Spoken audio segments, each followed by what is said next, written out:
Good morning. Welcome to Fibertown, everybody. This is episode 77. It is August 28th, 2014. I am Emily, Chain of Fools on Ravelry. This is Alice. She is Alice. And you can find me, as I said, on Ravelry as Chain of Fools. And on Instagram as Fibertown with an R-E. The blog is at blogspot.com.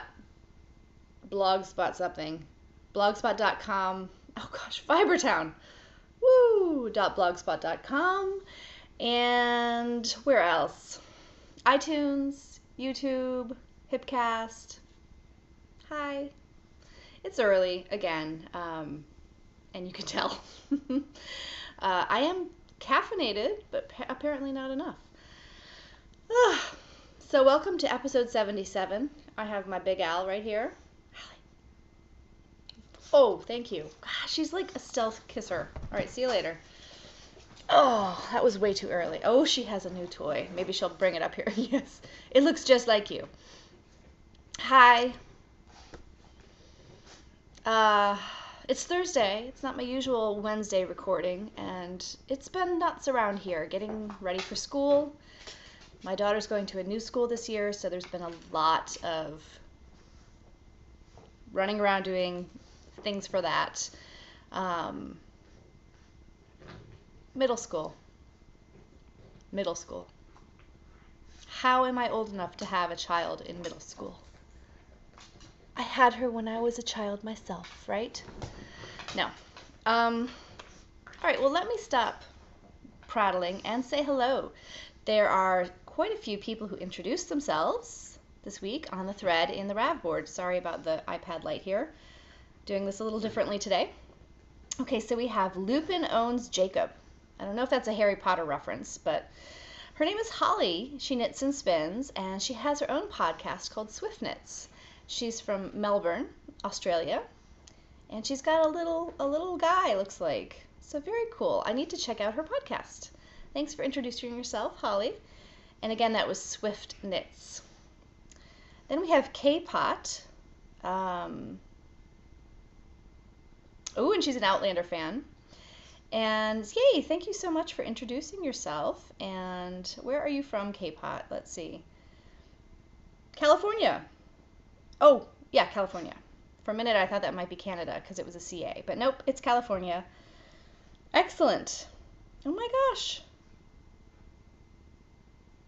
She belongs to one group and it's Fibertown. Thank you. All right, then we have Knits of Kin, who is Jacinta or Jacinta. She lives in London in the UK, and she's a dressmaker too, and is starting to learn how to quilt, which is awesome. Thank you so much for introducing yourself, and I'm glad you like the podcast. And then we have Mana KHQ, who is Mana from Saudi Arabia. She's 23, and she knits and crochets, and she wants to learn how to spin. Excellent. She said it's really hard for her to get supplies where she is, and sorry. There's Etsy, but still, it's nice to have a local community with which to do all of your crafting. So I hope you can find that, and I'm so glad. If you can't, there's the world of podcasts. Isn't it a wonderful world? So, and she heard about Fibertown from Molly from a Homespun House, which is also an awesome podcast. So thank you guys for introducing yourselves.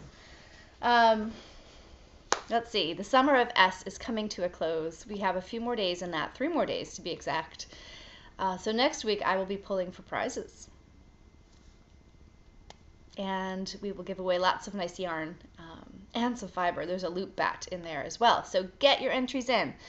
Now, there is some confusion. Not a lot of confusion, but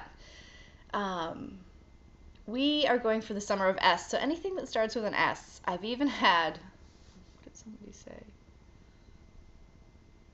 Oh, if it's made with stockinette stitch, that's an S. So it's very cheater friendly. It does not have to start with an S sound, just the letter S. So a shawl, which starts with sh, still starts with the letter S. So you're okay if you put in a shawl. So yes, that is coming to a close. I don't know what our next along will be. I don't know if I'm going back to monthly pattern giveaways. I might. I might do that, but we shall see. I'll tell you all next week, okay? Okay. My huge de-stash is still going on. A lot of it, mostly what remains are a few spindles, some homespun, and a lot of commercial yarn. So there's some cephalopod, there's some Madeline Tosh, there's some Freya, there's sock yarn, there's some cotton, there's lots of wool, alpaca. So if you are in the market for some well-priced fibers, go and check it out. That is on the Ravelry group. Okay, so today I have one finished object. I have works in progress spinning, I have an acquisition, and I have Ask Fibertown. It's been a weird week as far as my crafting goes. It has been somewhat productive, somewhat monogamous, not really. There's just been a lot going on. I haven't done as much as I usually do. And almost zero spinning. So let me show you my finished object. It is a hat for my husband's birthday, which is this weekend. It has turned out to be rather on the slouchy side. He's got a statistically large head, so this should fit him nicely. For me, it's got a nice slouch to it. It is knit out of a loop bullseye bump hand spun in the cowgirl colorway. And let's see. That was merino, bamboo, and tussa silk. Cowgirl. 145 yards. I used probably 130 yards of this. Maybe 135. Maybe 140. I don't know. I didn't measure the remainder of it, but I really like it. It is unwashed. I'm afraid it's going to grow even bigger if I wash it, so I'm just leaving it. It's fine. The stitches are fine. Let me take it off so you can see it better. Oh, maybe it was a bad idea. There's an end that needs to be woven in. But there it is. There's the crown. I really like the way the colors, except for right there, the colors melded together. It was definitely a chunky weight. I used size 8 needles for the ribbing, then I did a size 9 here, then I used 10s for the rest of it to get that slouch factor, just by changing needle sizes. But I really love how the colors changed here and here. It just looks really nice. This was a Navajo ply, a chain ply. So it's kind of dense, but I can live with it. It's got enough drape that, gosh, look how big it is. It's got enough drape that it works well. It doesn't feel like it's just a glob of something dense sitting on your head, but it is on the chunky side. So I hope he likes it. So I have hats knit for both of my menfolk for their birthdays, which are 2 days apart. So that's been another thing that's been going on just in terms of getting ready for things. So that's it for finished objects. Works in progress. Let me show you this one first. Doesn't look like a lot, but I did spend some time with my honey cowl. That's out of Maryland Mermaid by Gourmet Stash. Look at that. Just beautiful. This is a hand spun single. I'm just gonna knit till this runs out, and it's gonna take forever, but that's okay. It's wonderful to knit with. So here's my honey cowl. Let me see if I can get this to focus.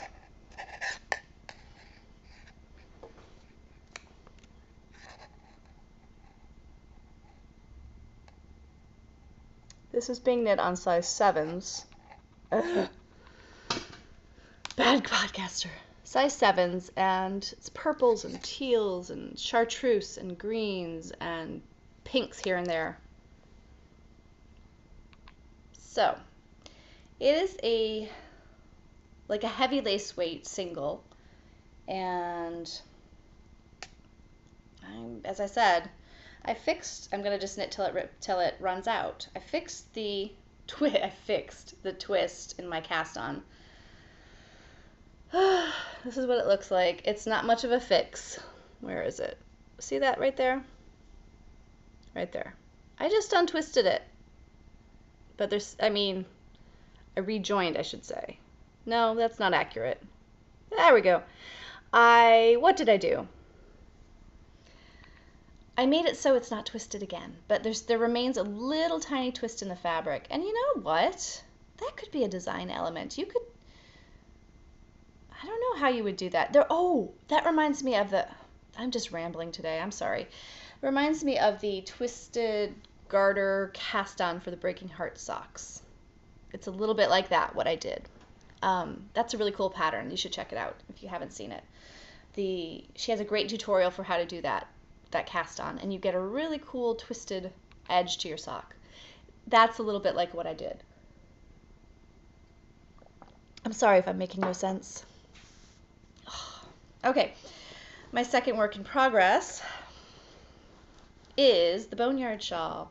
This is a sample I'm knitting for Gourmet Stash's festival booth. It's knit out of her did I not bring the luster base over here? Okay. Yeah, I have another skein over there. Darn it. It's the luster base, and this is Smoke and Mirrors. That's the colorway. This is a merino bamboo nylon blend.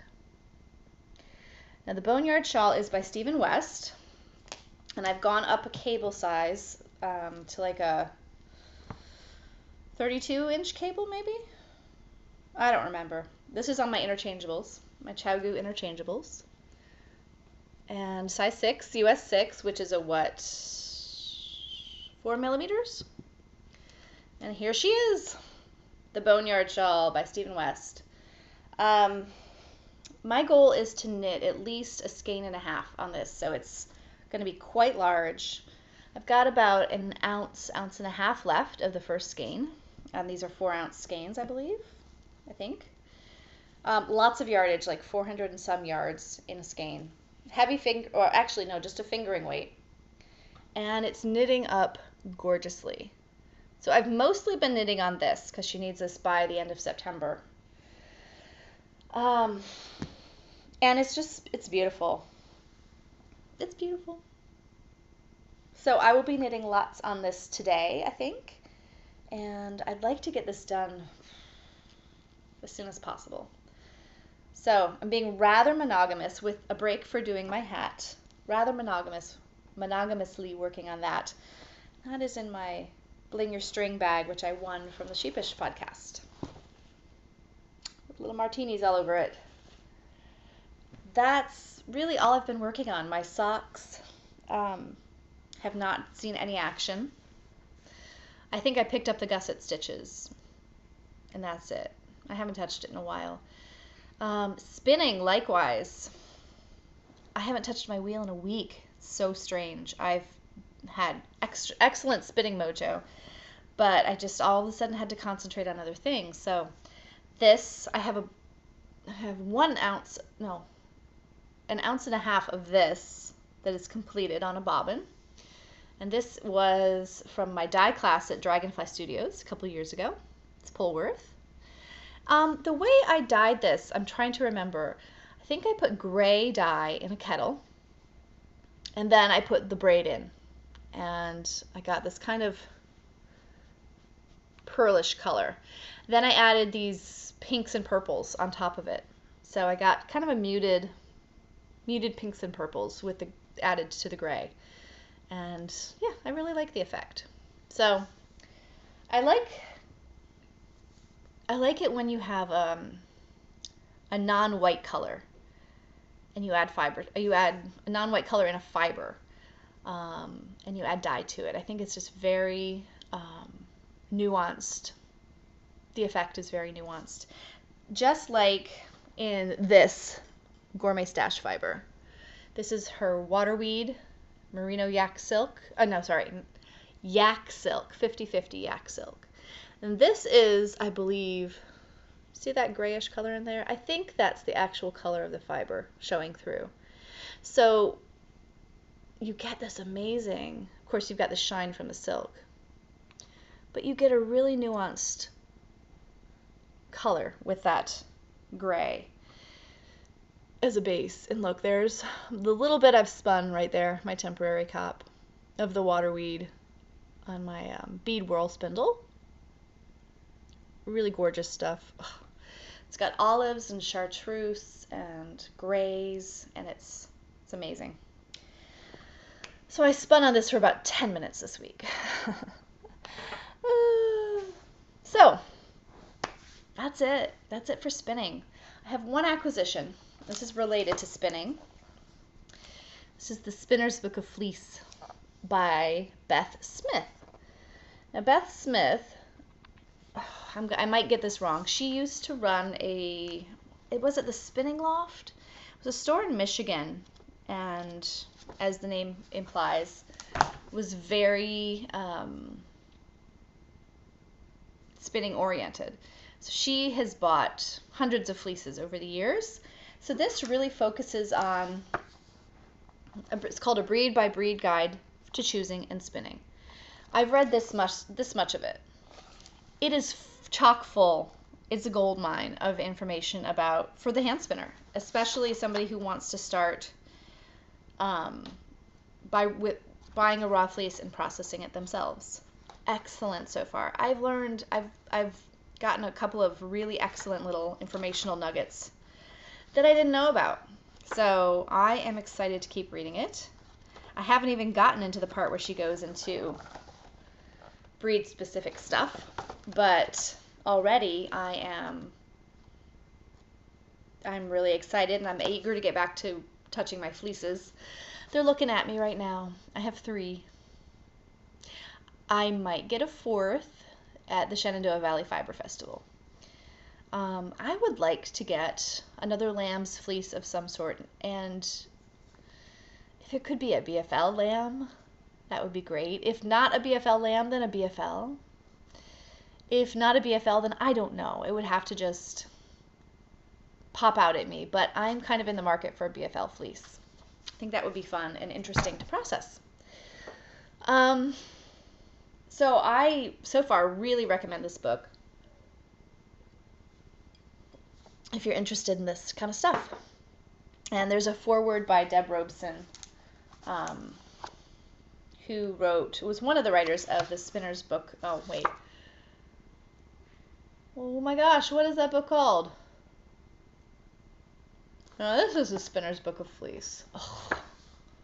I'm looking at my bookshelf. Where is that book? The Fleece and Fiber Source Book. Deb Robeson was one of the writers of the Fleece and Fiber Source Book. Seriously, have you turned me off yet? Oh my gosh. It's been a busy week. I have not gotten my typical amount of sleep, and that might be evident. All right, last thing we're going to do today is Ask Fibertown. So I'm going to answer question number 19. Well, I don't know if I'm going to answer it. I'm going to talk about it. Question 19. Oh my goodness. My iPad is going to choose this time to act up. Well, I do know that question 19 is from, yeah, there she is, Lindsay, who is from Denmark. Hi, Lindsay. And she says, do you have a tip for not getting these loose stitches when joining the body on a top-down raglan after putting the sleeves on hold? I think I know what you're talking about. Now, I don't know if this is when you knit a top-down raglan and you separate for the sleeves and join the body in the round, you have to cast on extra stitches for your sleeves for the bottom part. Now, usually patterns say to do this with a backward loop cast on. And I think that's where the loose stitches are coming from that you're talking about. You could try doing a cable cast on instead of a backwards loop, because the backwards loop really does make some loose stitches. You can do a cable cast on sort of in the middle of a project like that to add on stitches. And that might produce smaller stitches. I think the problem is that, number one, a backwards loop cast on makes looser stitches. And number two, I feel like that's a part in your sweater where stitches are being pulled in a lot of different directions. Kind of like the gusset on a mitten or a sock. And I think that's another possibility. I think that you could do sort of a gusset in the armpit, which might make sense. You know, when you pick up stitches for a sock gusset and there's a gap. And this is another possibility. I don't know if these are the loose stitches you're talking about. You could always pick up an extra and then decrease it away on your next round. Pick up an extra stitch like you do in a sock gusset. So those are two possibilities. I don't really know, number one, what's causing the problem there, but I have seen what you're talking about. And in the past, I have done a cable cast on. I think that works okay. And then I've also just, when I'm sewing up armholes, because you're going to get a gap no matter what in the armholes, I just sort of sew it up a little tighter. You can also redistribute your stitch. If you have a loose stitch, you can redistribute the tension along the neighboring stitches in that row. So just sort of tighten it up and by pulling on one leg of the adjacent stitch, and then keep redistributing the yarn that way, the tension. I hope that makes sense. I hope one of those options helps you. It's a really good question, and if anyone else has a thought, please let me know. I wasn't able to find much online about that particular problem. I also wonder if it's just something that's inherent in raglan construction. It could be, this part of it. It'd be interesting to look at industrially store-bought sweaters and see how it's handled there, and see if you get that kind of loose stitch look as well. And if so, then it may be just something you have to live with. Okay, whew. Okay, one more Ask Fibertown, and that is from Simum. Let's see, Simum, are you from Scandinavia too? Denmark. Oh my goodness, it's Denmark Day on Fibertown. Okay, she says, could you mention another podcast? Could you name any, especially when it comes to raw wool? Not many seem to be doing it. Well, Lala from the Knit Girls is, and I have to admit I have also been listening to the Yarn Spinner's Tale, but anything else I am missing out on? Simone, this is a really good question. And I hope the book I showed you would help, but it is fun to see other people going through a journey of processing raw wool and see what works for them and what does not. So I looked through my list of podcasts, and I found a couple that do talk about it. And again, I don't listen to all the podcasts out there. I might be missing some, and I might not know about some. So feel free to add on to this in the episode thread. Knit Spin Farm talks about processing raw fleece, and she has her own sheep. And I know she's done at least one episode where she shows how she washes her fleece. So I would check her out. That's Joanna Spring of Knit Spin Farm. And then there's the Yarnivore podcast, and that's with Sadie, who is Blue Ruin on Ravelry. And I know that she has also done podcasts where she shows how she sorts through her fleece and talks about washing it and processing it. And I do believe she teaches raw fleece processing as well. And then there is, now I'm going to mention this one because I know she has sheep.